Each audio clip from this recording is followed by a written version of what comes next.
तो पहला लिखिए, right to life and suicide, heading डालिए, right to life and suicide, जीवन का अधिकार और आत्महत्या, जीवन का अधिकार और आत्महत्या। आईपीसी का सेक्शन जो है 309, 309 लगती है, याद रखिए सुसाइड में। अब तो खत्म हो गया है, अब तो भारतीय विधि सब आ गया। आईपीसी 309। तो सबसे पहले तो चीज लिखिए, law related to suicide, number 1, पहली हेडिंग डालिए, law related to suicides. Bharat में मरने से संबंधित कौन कौन से लॉ हैं, सुसाइड से, आत्महत्या से। इस बिल को बोलते हैं mental health care bill, mental health care bill 2016, मानसिक स्वास्थ्य देखभाल विधेयक 2016, mental health care bill, health care bill. ध्यान से, इंडिया में 2016 का फेज बहुत इंपॉर्टेंट रहा है। 2016 से पहले अगर कोई व्यक्ति सुसाइड करता है तो वो व्यक्ति क्या करता है, क्राइम। तो अगर वो सुसाइड कर लिया और मर गया तो बात खत्म, लेकिन अगर बच गया तो उसको 9 साल की सजा थी। ये अच्छी चीज है, बुरी चीज थी? कॉमन सेंस क्या कहता है आपका? कोई व्यक्ति सुसाइड कर रहा है तो वो क्या कर रहा है, वो अपना वेट चेक कर रहा फांसी पे लटक के? नहीं। या फिर जो जहर है उसका टेस्ट चेक कर रहा, या फिर ट्रेन की स्पीड चेक कर रहा कि मेरी बॉडी है हल्का वाली, देखो ट्रेन निकल जाएगी मेरे ऊपर से, निकल जाएगी? नहीं ना। इसका मतलब कुछ तो दिक्कत हो रही है। तो अगर वो दिक्कत हो रही है तो अगर उसने अटेम्प्ट किया और सक्सेसफुल हो गया तो बात खत्म हो गई, लेकिन अगर नहीं हुआ तो आप उसको जेल भेज रहे हो। क्या ये सही था? भाई आपका रूल होना चाहिए कि अगर कोई व्यक्ति इस तरीके का कर रहा है तो उसको काउंसलिंग करो, बुलाओ भाई उसको, भाई गलत बात ऐसा क्या है, ये चीज है। तो 2016 का ये जो बिल आपने लिखा, इसके बाद से आफ्टर 2016 जो सुसाइड है इज नॉट क्राइम। 2016 के बाद से जो आर्टिकल नंबर 309 सेक्शन 309 उसको खत्म कर दिया गया। तो अभी के सिचुएशन में सुसाइड क्राइम नहीं है, सुसाइड अटेम्प्ट वो क्राइम नहीं है। समझ में आई बात? पहली चीज है तो लिखो, अंडर दिस बिल, इस बिल के अंतर्गत suicide is not a crime, आत्महत्या कोई क्राइम नहीं है।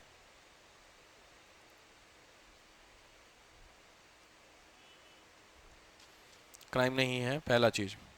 दूसरा point, P Ratnam case, supreme court में गया था। पी रत्नम केस, केस का नाम ध्यान से, पी रत्नम केस 1993, 1993 का केस था पी रत्नम। इस केस में देखो, जीवन जीने का जो अधिकार है, क्या इसमें मरने का भी अधिकार है? समझ रहे हो बात को लेकर के? ये केस था under right to life, is there any option of right to die? अच्छा, तो जीवन जीने का अधिकार है, तो इसमें जीवन जो आप जी रहे हैं, जीते जीते खत्म हो जा रहे, तो क्या शामिल होना चाहिए? पॉलिटिकल पॉइंट ऑफ व्यू से आपको जीने का अधिकार है, तो जीने के अधिकार में क्या मरने के अधिकार को शामिल करना चाहिए? अगर आपने मरने का ट्राई किया तो जो जीवन जीने का अधिकार है वो वायलेट नहीं हो गया? आपको केवल जीने का अधिकार दिया है कोर्ट ने, संविधान ने, तो आपने मरने का कैसे सोचा? अगर मरने का सोचा तो लीगल पॉइंट से जीने के अधिकार के अगेंस्ट आप चले गए कि नहीं? तो अगर अगेंस्ट चले गए तो आपने वायलेशन किया, इसीलिए आपको 9 साल की सजा थी। पीछे आया? तो वही जो 9 साल की सजा थी वो 9 साल वाला एक्ट यहां पे आया। तो मरने का राइट टू डाई शामिल नहीं है इस केस में।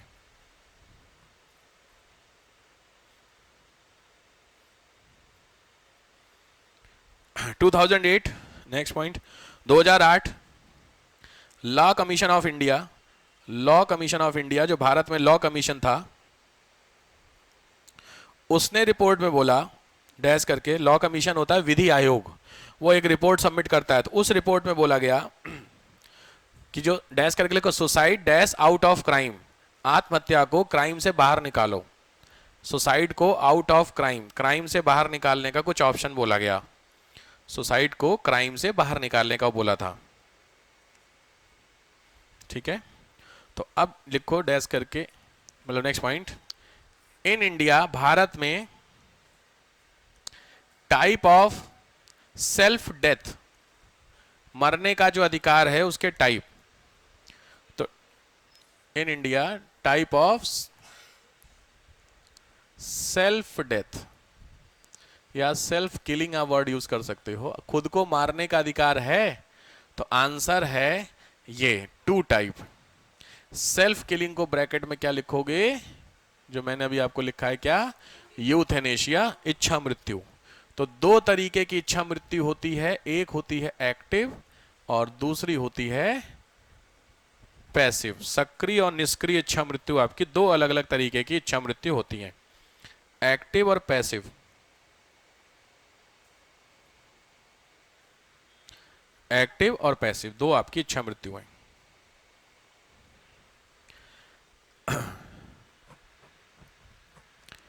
ठीक है, देखिए आपके सामने यहाँ पे कुछ वर्ड दिए गए हैं। It is brought by an act, for example taking a high dose of drugs. यानी क्या दे दो आप, high dose of drugs they दो, दवाई दे दो, इंजेक्शन दे दो, तो डोज बढ़ जाएगी, मर जाएगा, तो इस तरीके की एक्टिव है। दूसरा होता है यहाँ पे when death is brought by an omission, omission इच्छा से, for example when someone lets the person die, this can be done with withdrawing or withholding treatment। यानी जो ट्रीटमेंट हो रहा है उसको क्या करो, विदड्रॉ कर लो। विदड्रॉ मतलब मशीन हटा लो, या विदहोल्ड का मतलब मशीन रोक दो। तो अगर कोई वेंटिलेटर पे है, ऑक्सीजन मास्क पे, उसको वहां से हटा लो तो ऑटोमेटिकली क्या हो जाएगा, डेथ। ये हमारे यहाँ कौन सी है, पैसिव। ध्यान रखना, लिख लो, in India only passive euthanasia is legal. भारत में केवल निष्क्रिय इच्छा मृत्यु वैधानिक है, निष्क्रिय इच्छा मृत्यु वैधानिक है,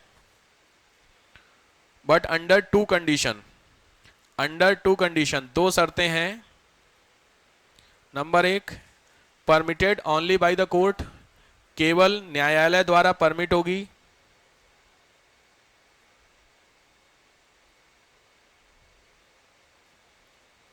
दूसरा, disease must be non curable, बीमारी लाइलाज होनी चाहिए। Disease must be non curable, बीमारी लाइलाज होनी चाहिए।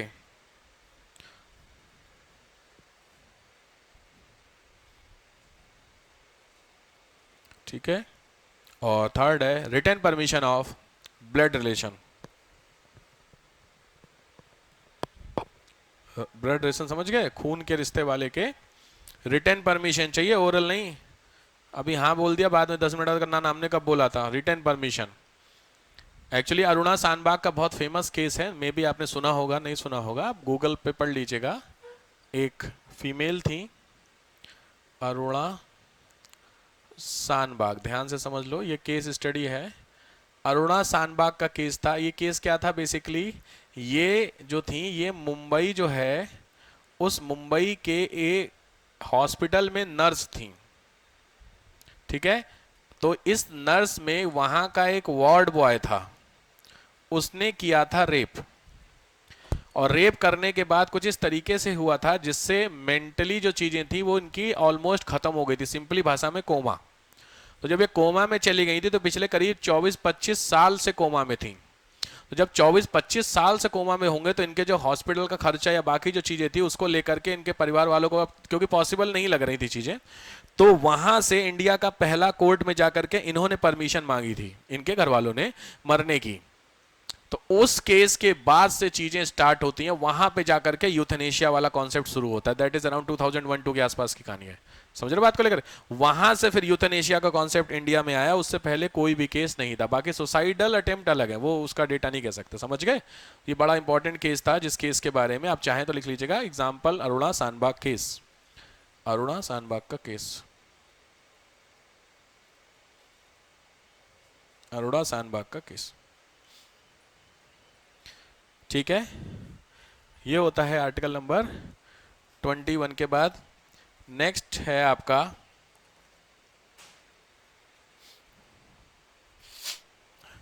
हाँ, हेडिंग डालिए, राइट टू कैपिटल पनिशमेंट, फांसी। कैपिटल पनिशमेंट, फांसी। फांसी देना सही है कि गलत, बाय द कोर्ट कह रहा हूं मैं। कोर्ट किसी व्यक्ति को फांसी दे रहा है, सही है कि गलत? भाई दुनिया भर के करीब 20-22 देश हैं जहां पर फांसी लीगल है, बाकी सभी जगहों पे कैपिटल पनिशमेंट को खत्म कर दिया गया है, फांसी गलत है। तो अब आपको क्या लगता है, गलत है कि सही? गलत है, कंप्लीटली गलत है। बस यही चीज को लेकर के लॉ कमीशन ने रिपोर्ट दी है।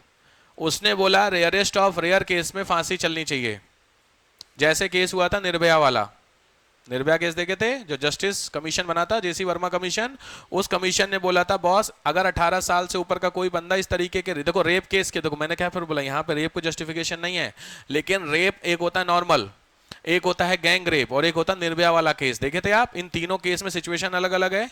तो अभी इंडिया में जो रेप की कहानी होती है उसके लिए 12 साल की सजा है, 13 साल 14 साल की है, लेकिन जो अगर आप उस केस में रेयरेस्ट वाले केस में जाएंगे, निर्भया वाले में, उसमें कंपलसरी क्या है, फांसी। तो डिफरेंस समझ रहे हो? तो डेथ पेनाल्टी को खत्म नहीं होना चाहिए सर, लेकिन बहुत रेयर केस में डेथ होनी चाहिए। मुझे बहुत ध्यान से सोच के बताओ, कोई भी ऐसा क्राइम हो सकता है जिसमें उस व्यक्ति को एक ऑप्शन ना मिले पश्चाताप करने का? बहुत सोच के बताइएगा यहां पे, क्योंकि देखो यहां पे मैंने बोला खुद का दिमाग नहीं है, सिविल सर्वेंट की तरह सोचो। आप ये मत सोचना कि अपने इमोशंस किनारे रख देना, क्योंकि इमोशन रख सोचोगे तो फिर तो अच्छे सर्वेंट तो पॉसिबल ही नहीं बन पाओगे। दिमाग अलग रख के बात करनी पड़ती है यहां पर, दिल समझो। कोई भी व्यक्ति ने क्राइम किया, क्या उसको एक ऑप्शन मिलना चाहिए लास्ट पछतावा करने का?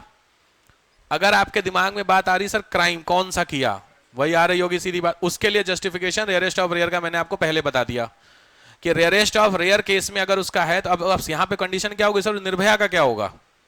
अगर आपने उस लड़के को, बच्चों को, जो अरे वो जो बंदे थे सारे, उनको छोड़ दिया तो उसमें निर्भया के साथ तो गलत हो गया, जो भी लड़की थी XYZ जो भी, तो उसका गलत हो गया बिल्कुल। तो उसके लिए तो मैंने क्या बोला, फांसी का ऑप्शन है। लेकिन क्या हर केस में फांसी कर दी जाए?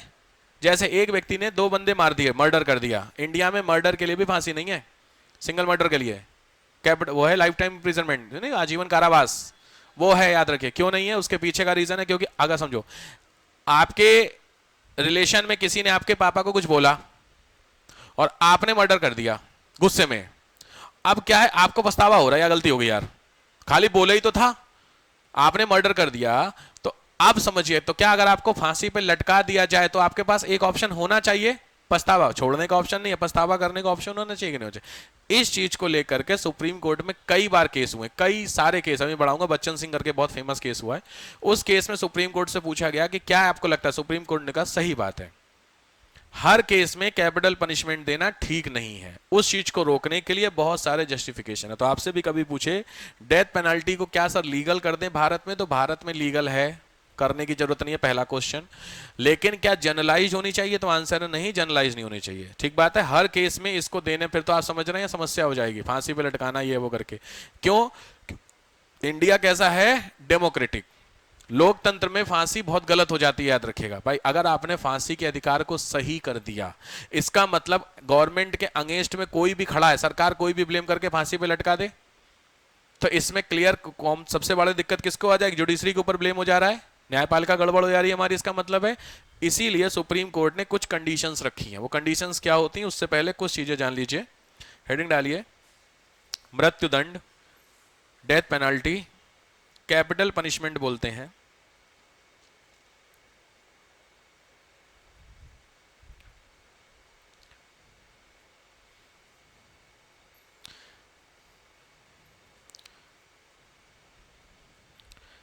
लिखिए, दोनों व्यू समझ लीजिए, आपको समझ में आ जाएगा। लिखिए, अगेंस्ट, विपक्ष में तर्क, मतलब क्या डेथ पेनल्टी को खत्म कर देना चाहिए, तो इसके अगेंस्ट में, हाँ खत्म कर देना चाहिए, इसकी बात कर रहा हूं। नंबर 1, डेटरेंट लॉजिक, ध्यान से टेक्निकल पढ़ना, थोड़ा सा पॉलिटिकल वर्ड है, DETERRENT, deterrent logic. Deterrent logic का सिंपली भाषा में लिखो, अपर्याप्त आंकड़े। हमारे पास उतना डेटा ही नहीं है कि हम किसी को फांसी के ऊपर लटका सकें, ऐसा। दूसरा, द प्रिंसिपल ऑफ रिवेंज,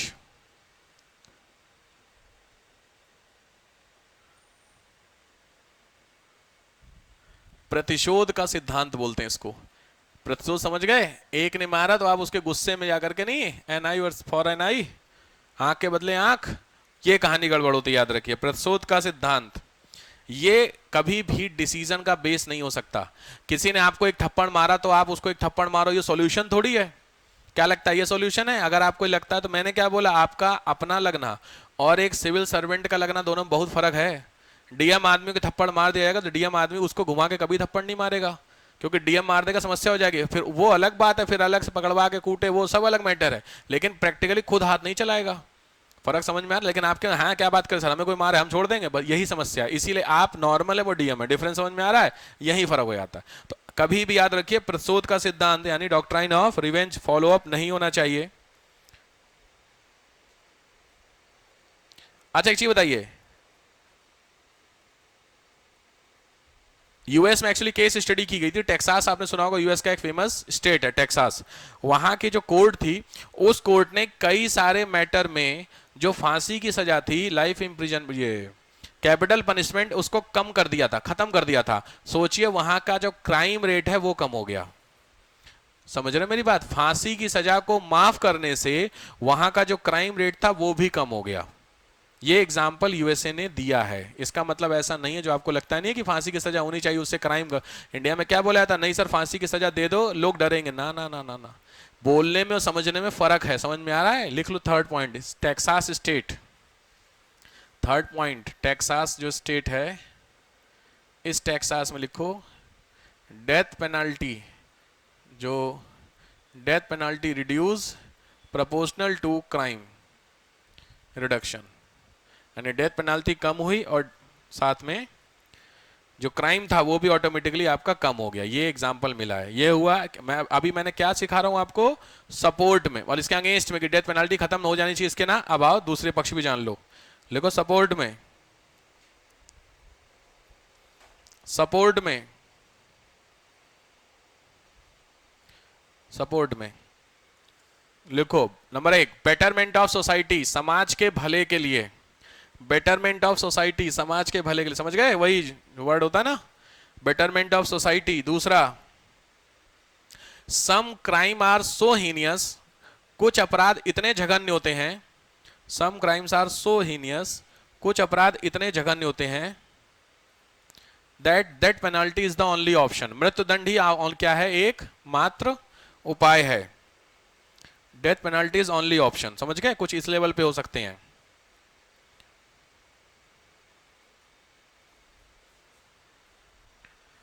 तो इस केस को लेकर, जब ये दो इंपॉर्टेंट पॉइंट होते हैं, इस केस को लेकर के वो केस आता है सुप्रीम कोर्ट के पास।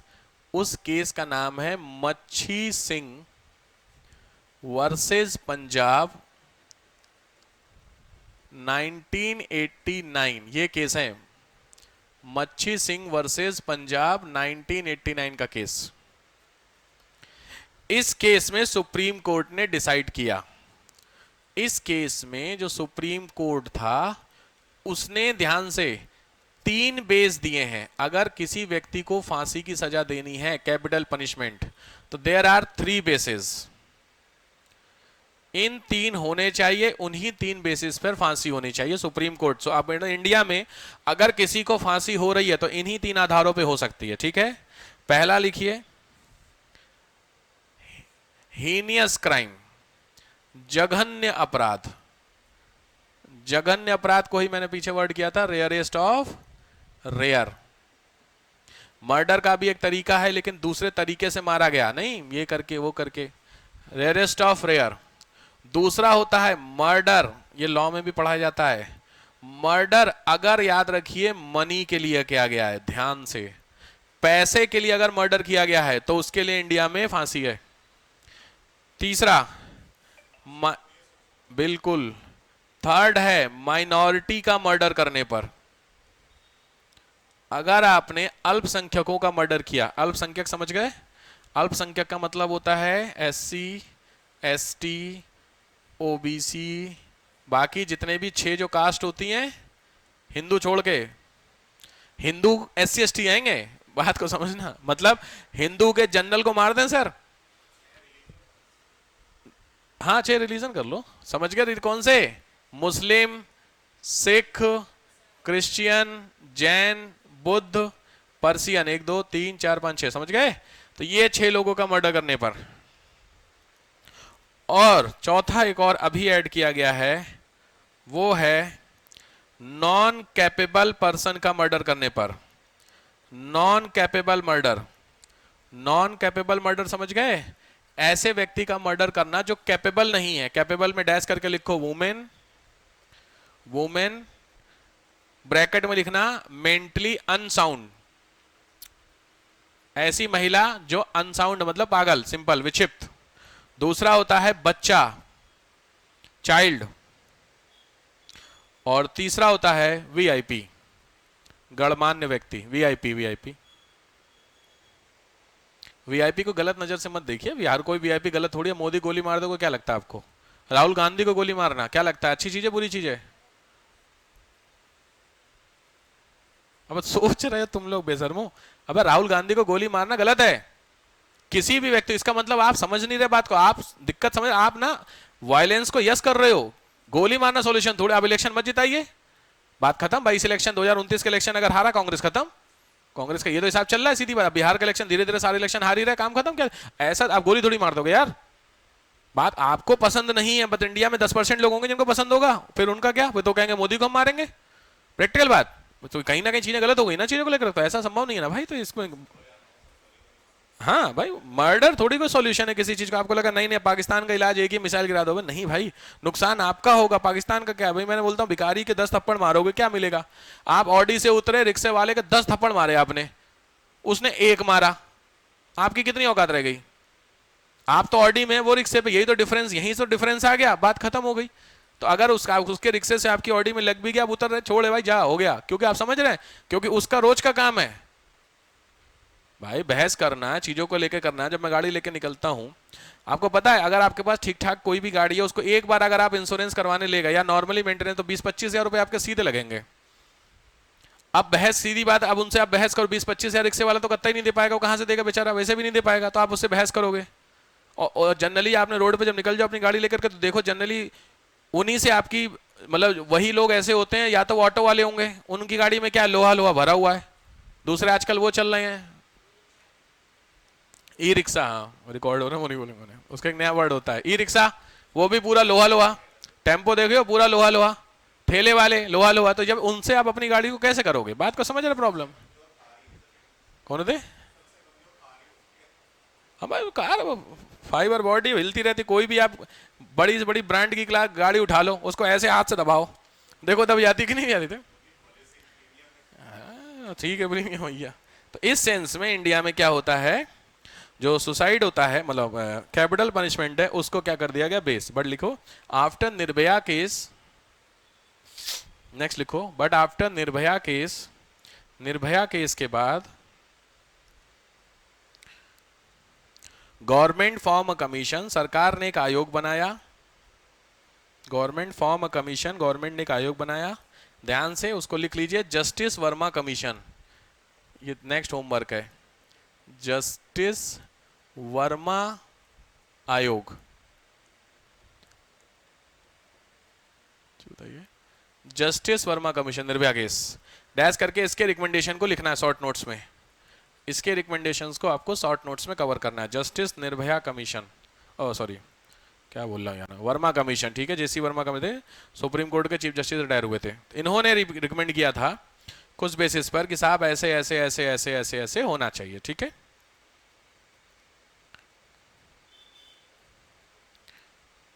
जेसी वर्मा कमीशन का था, ठीक है। क्वेश्चन लिखे यहां भी तुरंत आए हुए हैं। क्लास के डायमेंशन समझ में आ रहे हैं आपको? पहले जो आप लोगों ने, पुराने जो बैठे हुए हैं, उन लोगों ने जो किया होगा, देखा होगा, एक एक दिन में 8-8 9-9 खत्म होते थे आर्टिकल, फंडामेंटल राइट्स। ये वो नहीं है, मैंने बताया ना, मेंस की क्लासेस हैं, तो मेंस में आपको ये सारे क्वेश्चन उठे हुए हैं। यूथनेशिया क्या होता है, ये क्या होता होगा, तो उसको हम ना, मैंने बोला फैक्ट्स की कहानी छोड़िए, फैक्ट्स जनवरी फरवरी में, कॉन्सेप्ट दिमाग में बिठाओ तो समझ में आया। Capital punishment, euthanasia, right to privacy, फला फला, डेटा प्रोटेक्शन, समझ में आया। तो ये सारी चीजें मेंस में उठती हैं। तो थोड़ा सा होमवर्क जो आपको दिया जा रहा है, होमवर्क को कवर करके एटलीस्ट आइए, हड़बड़ाना नहीं है, नुकसान आपका हो जाएगा। कम से कम 5 से 6 आपको टॉपिक मिल रहे हैं रोज के रोज लिखने के। हाँ, अभी कितने टॉपिक हो गए आज आपके शॉर्ट नोट्स के? Right to privacy, data protection 2, euthanasia 3, 4, 5वां जस्सी वर्मा कमेटी की रिकमेंडेशन, अभी बोल दिया 5 हो गए आपके। देखो होश ही नहीं है कौन से हुए हैं, हे भगवान। पहला था right to privacy, data protection, ये यूथनेशिया वाला, नेक्स्ट डेथ पेनल्टी, ये जो चल रहा है सामने, इन सब पे नोट्स करने हैं। और पांचवा भी जस्टिस वर्मा कमीशन। हर एक टॉपिक पे 200 से, मैंने बोला ना एक मोटी कॉपी 300-400 पेज की ले लीजिए, मोटी सी, उसमें शॉर्ट नोट्स लिखते चलिए। एक जगह लिखेंगे, मेंस आपका बड़ा अच्छा जाएगा। एक मोटी सी कॉपी आपको लेनी पड़ेगी शॉर्ट नोट्स के लिए, अगर आप पेजेस वाइज नहीं लिखते, वरना पेजेस तो अच्छा है बट उस पर नहीं लिखते हैं, ठीक है। डेथ पेनल्टी को लेकर क्वेश्चन हाँ आया हुआ, लिखिए। डू यू थिंक दैट, क्या आपको लगता है, डू यू थिंक दैट, क्या आपको लगता है भारत में, in India, death penalty must be stopped, death penalty must be stopped, death penalty को क्या रोक देना चाहिए, death penalty must be stopped, क्या डेथ पेनल्टी को रोक देना चाहिए। दूसरा, what are the basis to stop the death penalty in India, Bharat में मृत्यु के दंड को या मृत्यु दंड को रोकने के क्या आधार हो सकते हैं। What are the basis to stop the death penalty in India, Bharat में मृत्यु दंड को रोकने के क्या आधार हो सकते हैं। डेमोक्रेसी का पॉइंट देंगे, वेलफेयर ऑफ पीपल, ये सब देना आपको, ठीक है। लिख सकते हैं 5-5, ठीक है। हाँ बोलो।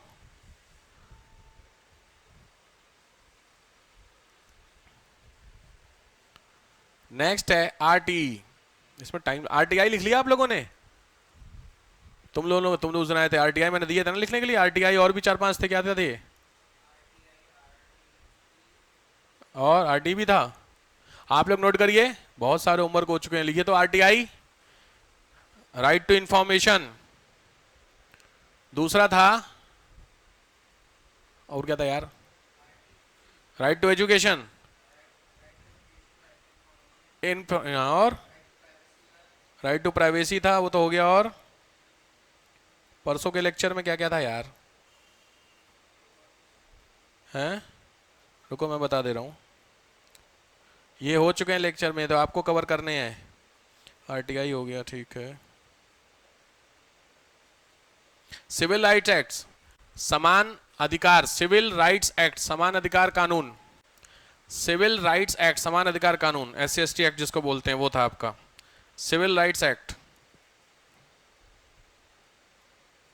ये आपको करना पड़ेगा, ठीक है। सिविल राइट्स एक्ट, बहुत सारे एक्ट हैं, कम से कम होंगे 200 एक्ट, और वो किसी में भी मेंस में उठाता है एक्ट, भाई सीधी बात है, ठीक है। तो अगर दो 3 एक्ट करके चलोगे तो कहानी बनेगी। इकट्ठा पढ़ने के चक्कर में कुछ नहीं होने वाला, मैं आपको फिर कह दे रहा हूं, कुछ नहीं होगा। अगर आप वेट कर रहे किसी चीज का कि आने वाले दिनों में लिख लेंगे, बाद में लिख लेंगे, नहीं होता है, उससे कुछ नहीं होने वाले। 8-9 एक्ट आज हो गए आपके। ऐसे रोज के लेक्चर के हिसाब से एक्ट एवरेज लगाओ 5 के, अगर 25 लेक्चर भी आपके निकल गए, इसके क्या बोलते हैं, पॉलिटी के 30 लेक्चर, एक महीना मान के चलो, 30 लेक्चर का मतलब 30 पंजे 150, 150 200 एक्ट हैं आपके भाई साहब। तो अगर आप टाल रहे हैं किसी चीज को लेकर के, तो भगवान मालिक है आपका। तो आपका भाई मुझे नहीं पता, बट चूंकि ऑनलाइन लाइव क्लास है ये सब, अगर ऑनलाइन भी चीजें चल रही हैं लॉजिक लगा, तो ऑनलाइन वाले तो कर रहे हैं भाई, मेरी बात समझ रहे हैं। इसीलिए मैं आपको बार बार बोल दे रहा हूँ, क्लास की लेंथ पे मत जाना, क्लास की कंटेंट पे जाना, लिखने का। और ये सीधी 8 या 9 एक्ट हो गए, ये मैं परसों चेक करूंगा रोज के भाई। तो मेरी बात समझ रहे हैं, तो अगर सीरियस हो तब तो ठीक है, और नहीं सीरियस हो तो इस क्लास में आने की आवश्यकता नहीं है भाई। मैंने कल भी बात आपको बहुत अच्छे से समझाई थी, अगर सीरियस हो तब तो आना इस क्लास में। नहीं मुझे तो, क्योंकि ऑनलाइन वाले में ना उसमें कोई ऐसा इशू नहीं है, बट आप सीरियस लग रहे हैं बातों को, तो 7 से 8 एक्ट ये मुझे चाहिए होंगे। दूसरी चीज, परसों के कुछ बच्चे कल मेरे को कह रहे थे, कल ही कह रहे थे, शाम को मैसेज आया था, क्लास 9 बजे करने के लिए। 9:30 बजे ठीक है, 9 बजे ठीक है, 9:30 ठीक है, 9 बजे ठीक है। 9 बजे किसे किसे दिक्कत है। पॉइंट ये है, क्योंकि आज 9:30 का मतलब आप 9:40 पे आए हो। प्रॉब्लम मेरी बता, क्योंकि मैंने बोला लाइव क्लास है, तो लाइव क्लास का मतलब क्या होता है, 9:31 नहीं होगा, क्योंकि ऑनलाइन सब अपना अपना लेके बैठ चुके होंगे, आप ढीले हो, वो नहीं। तो अगर आप शुरू के 5 मिनट भी लेट हो गए, आपकी कहानी खत्म है। इसीलिए 9 की जगह 9:30 पे मैंने क्लास की थी, कि बच्चों को स्कूल और ये सब छोड़ छाड़ करके थोड़ा आराम से आप, आराम का मतलब 9:30 आ जाओ, लेकिन तुम नहीं सुधरोगे। तो इसमें प्रॉब्लम यह है कि अगर आपके, क्योंकि मैं इस वाले बैच में वेट नहीं करूंगा, बात को समझिए, क्योंकि आपके अलावा भी बच्चे हैं ना जो लाइव देख रहे, तब तो आपने तो अपनी अच्छी आदत डाल रखी लेट होने की, उनको तो लेट, क्योंकि वो बंदे चुपचाप अपना लैपटॉप खोल के बैठे हुए हैं, हम बैठ के समझ रहे हैं। तो इसलिए कोशिश कीजिए 9:30 बजे रखिए, कोई दिक्कत नहीं। अगर आपको दिक्कत हो रही कुछ लोगों को कोई बात नहीं, बट 9:30 मीन्स साफ 9:30। ये बहानेबाजी वाली बात नहीं। मैंने कल भी आपको बोला था एकेडमी 8:30 पे ओपन, 9 बजे ओपन हो जाती है। तो अगर आपको 9 बजे 9 बजे आ जाइए, क्या दिक्कत है? एकेडमी बैठ के पढ़ाई करिए आधा घंटा। बात समझ रहे हैं? इसमें कोई दिक्कत नहीं। बट ये जो है ना कि 9:31 अगर हो गया, इसमें आपका नुकसान हो। आज मैं जानबूझ करके 9:31 32 पे शुरू किया था, मेरे को 2 मैसेज आ गए व्हाट्सएप पे। 1 मिनट भी अगर लेट होगा ना तुरंत व्हाट्सएप पे आता है, नहीं डैश करके क्या हुआ। बात समझ रहे हो भाई साहब? तो इसलिए आपको मैं कह रहा हूं, क्या है, क्लियर हो गई चीजों को लेकर के? तो जरा इसको सीरियस होकर के करिए। 8 हो जाएंगे आज के लिए। चलिए ठीक है, आज के लिए केवल 11 बजे तक है आज के लिए कंटेंट। नेक्स्ट लिखिए, हाँ आरटीई पहला घर से पढ़ के आना है जरूर। राइट टू एजुकेशन नंबर 1, और दूसरा बहुत इंपॉर्टेंट है आपका, अरे यार मैं उसका हमेशा नाम भूल जाता हूं यार, ये प्रिवेंटिव डिटेंशन, निवारक निरोध कानून लिख लीजिए। प्रिवेंटिव डिटेंशन निवारक निरोध कानून बड़ा इंपॉर्टेंट है मेंस के लिए। प्रिवेंटिव डिटेंशन निवारक निरोध कानून